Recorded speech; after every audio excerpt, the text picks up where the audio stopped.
नमस्कार शेतकरी मित्रांनो, स्वागत आहे तुमचं सर्वांचं आपल्या अंदाजच्या हवामानाच्या यूट्यूब चॅनलवर. चला मित्रांनो, बघूया महाराष्ट्र आणि भारताच्या कोणत्या ठिकाणी आपल्याला येणाऱ्या दिवसामध्ये पावसाची शक्यता बनत आहे. तर मित्रांनो, साधारणपणे 13 ऑगस्टपासून महाराष्ट्राच्या बहुतांश पट्ट्यामध्ये पावसाची शक्यता बनत आहे मित्रांनो.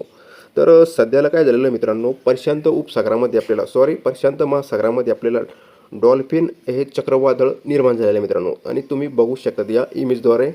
तर याचा साधारणपणे मार्ग असू शकतो, हे चीन ह्या देशाकडे जाणार मित्रांनो अशा प्रकारे. तर आता काय झालेलं आहे मित्रांनो, जे वार आहे मित्रांनो आता आपल्या महाराष्ट्रातसुद्धा वाढलेले आहे. कारण की हे चक्रीवादळ आहे ना, अशा प्रकारे आपल्या भारताकडे जे वार आहे मित्रांनो, ते त्याच्याकडे खेचत आहे मित्रांनो. संपूर्ण जे बाष्प आहे ना, आता कमी होणार महाराष्ट्रातलं आणि भारताच्या देशाच्या बहुतांश पट्ट्यामध्ये आता पाऊस कमी होणार.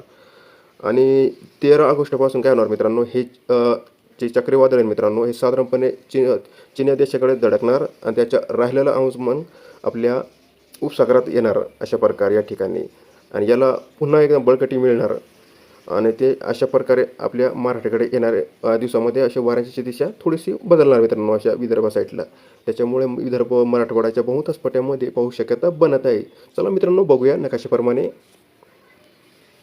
मित्रांनो, 13 ऑगस्टपासून महाराष्ट्राच्या बहुतांश पट्ट्यामध्ये आपल्याला पाऊस शक्यता वाढणार मित्रांनो.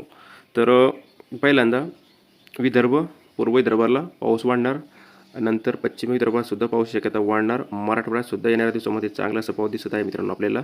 खास करून दक्षिणवर्ती मराठवाड्यात आपल्याला विजांच्या कडकडासह पाऊस पडण्याची दाट शक्यता आहे. आणि कोकण किनारपट्टीला सुद्धा आपल्याला पाऊस शक्यता वाढणार मित्रांनो. आणि मध्य महाराष्ट्र, उत्तर महाराष्ट्रामध्ये सुद्धा येणाऱ्या दिवसामध्ये चांगला असा पाऊस दिसत आहे मित्रांनो आपल्याला. ते